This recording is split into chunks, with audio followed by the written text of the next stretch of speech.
The last couple of years, I've been gravitating more and more toward hard wax oil finishes. There's really a lot to love. They are very low in toxicity, they are easy to apply, and they make the wood look great. Very natural looking finish.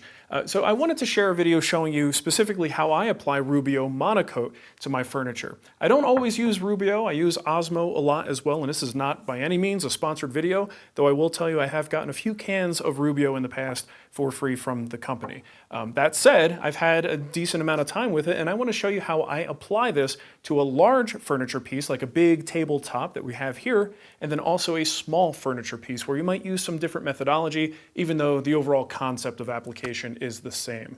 All right, so we're going to get to that right away, but stick around, because after the demo, I want to talk a little bit more broadly about hard wax oil finishes and why hard wax oils are now my go-to finish instead of wiping varnish. No matter what you're finishing, there are 4 basic steps: prep the surface, spread the finish, buff the finish, and remove the excess. Let's start by showing that process on a large, flat surface. I like to mark the surface lightly with a pencil, which serves as a sanding gauge. When the pencil marks are gone, I'm done sanding with that grit. Most projects begin with 120 and end at 180. Next, raise the wood grain by spraying a liberal amount of water on the surface. You'll also find this referred to as water popping. The water swells the wood fibers and makes them a little happier to receive the oil. This process also makes the surface really rough, so once the water dries, sand the surface lightly again with 180. When it feels smooth, you can stop. Because Rubio binds to wood fibers, it's important to get rid of all the dust. After vacuuming the surface, I wipe it down with mineral spirits. This is actually Rubio's cleaner product, but it looks like mineral spirits, smells like mineral spirits, and acts like mineral spirits, so save your money and just use mineral spirits at about 1/5 the cost. Let the mineral spirits flash off while you prep the finish. Rubio is a 2-part mixture.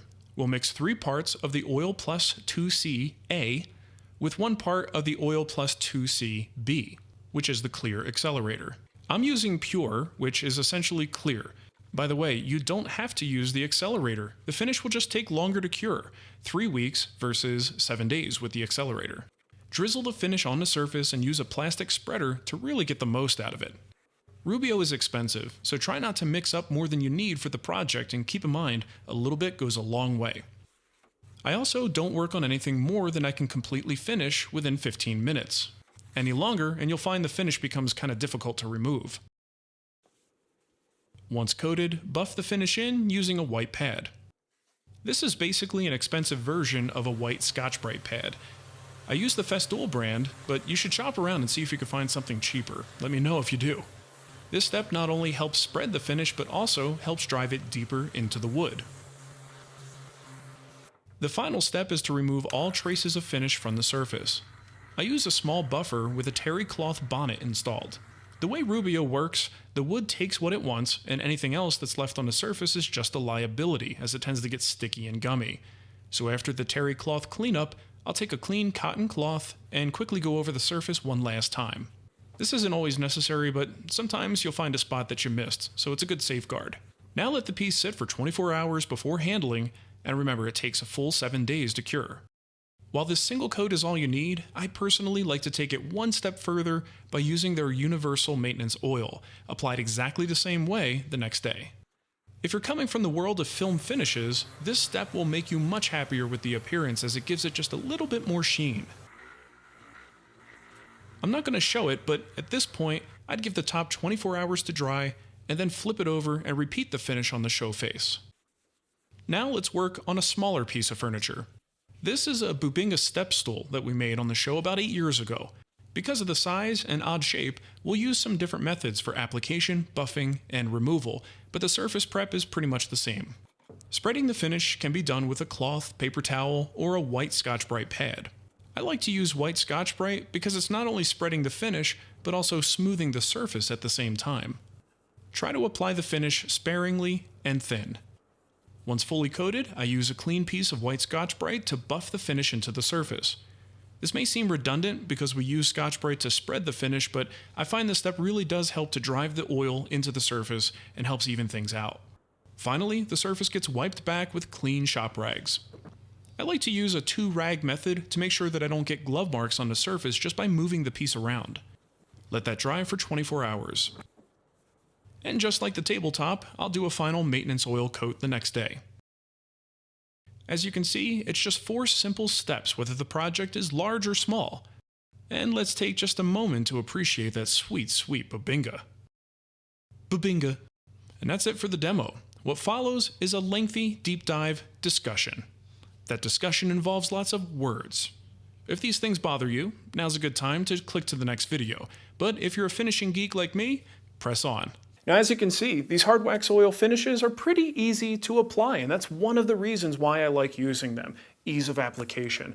Even a first-time finisher, if you know the steps and you have the right materials, you can get a perfect looking finish on the first try. The other reasons include things like the appearance. It's very sort of matte in appearance, and if you like that natural looking finish, that's what you're going to get typically with these hard wax oils.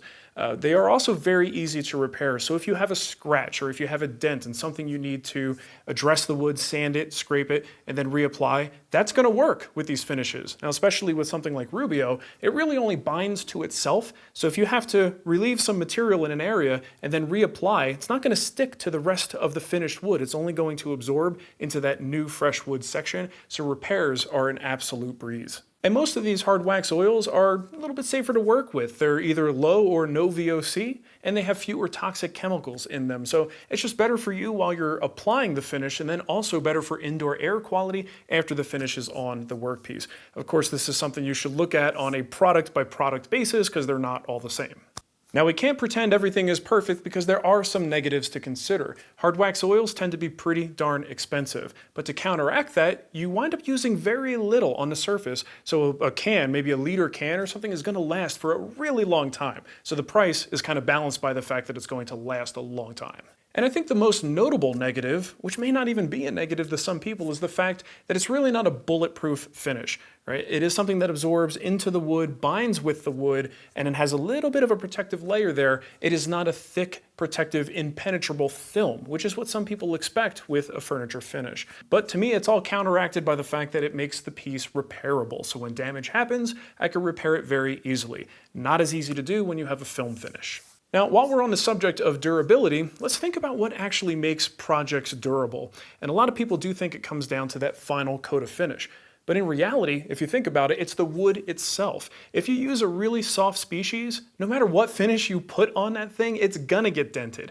If you write on it, it's definitely gonna get lines in it. In fact, I did a furniture or a wiping varnish shootout not too long ago, and one of the tests that they all failed was the writing test. No matter what I did, I would always get lines that transferred through a piece of paper into the finish. Right now, there are some finishes you could apply that would resist that a little bit better, but I'm thinking about the store brands, the things that most of us have access to, and they all failed that test.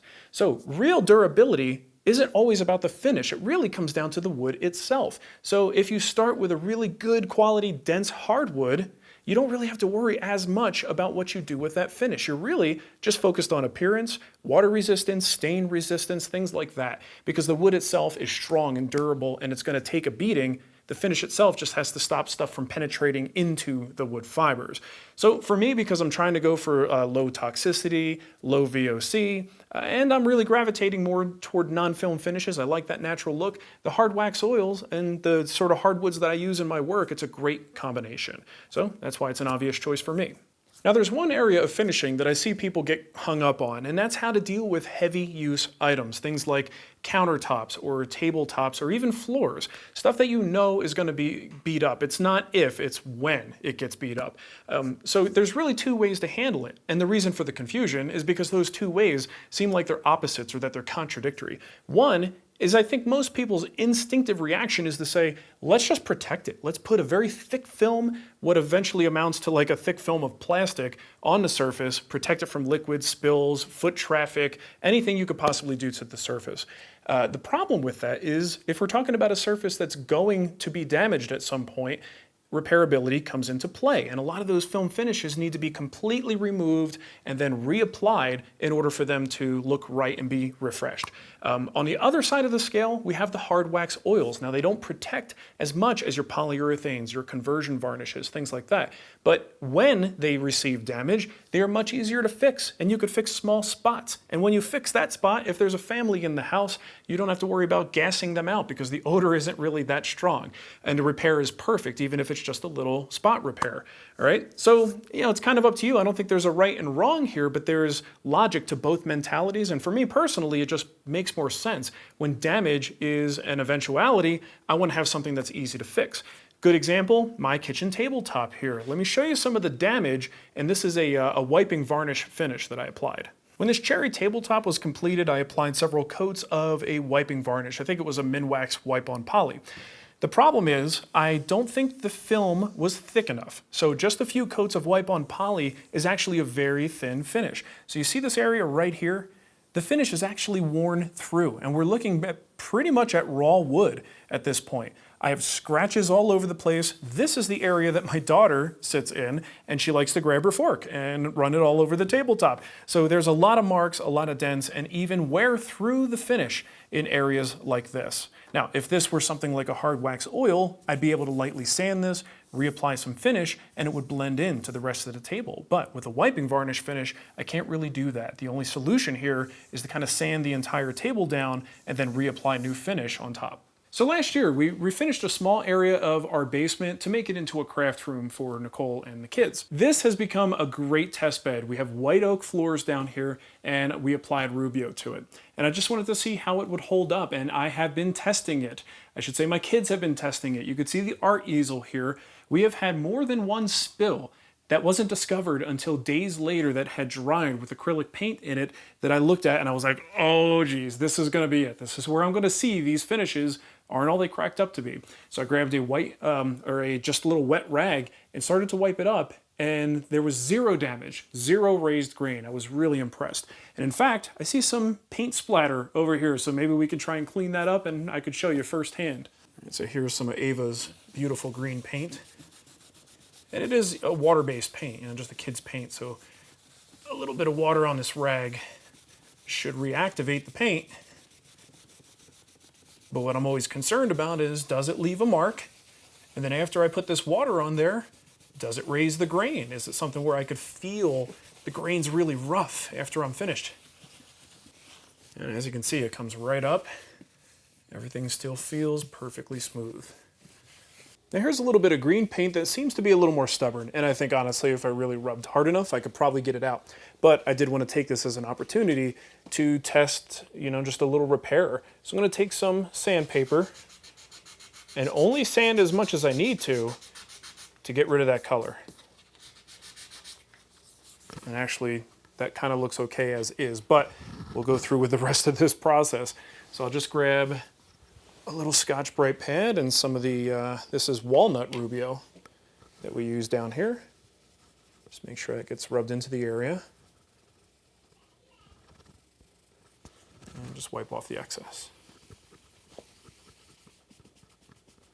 So obviously, at this stage of my woodworking, hard wax oils speak to me. It's the finish I like to use. Maybe if you asked me 10 years ago, I would have told you something that I could spray would be more appropriate. I used a lot of catalyzed lacquer on my furniture in the past. Then I used a lot of wiping varnish. Woodworking is really an evolution. I think over time, as we grow as woodworkers, our tastes change, our priorities change, whether we're doing work for clients or just work for ourselves. I think that all plays into what finish you choose. So remember, this is just my opinion. This is the stuff that's right for me. And also, in terms of the application strategy, remember there's a lot of different ways to apply this stuff, and I've seen some crazy application methods for hard wax oils, but whatever works, whatever gets the job done. So hopefully you found this video helpful. Good luck with all of your finishing. Now generally, most of these hard wax oils are actually less, now most of these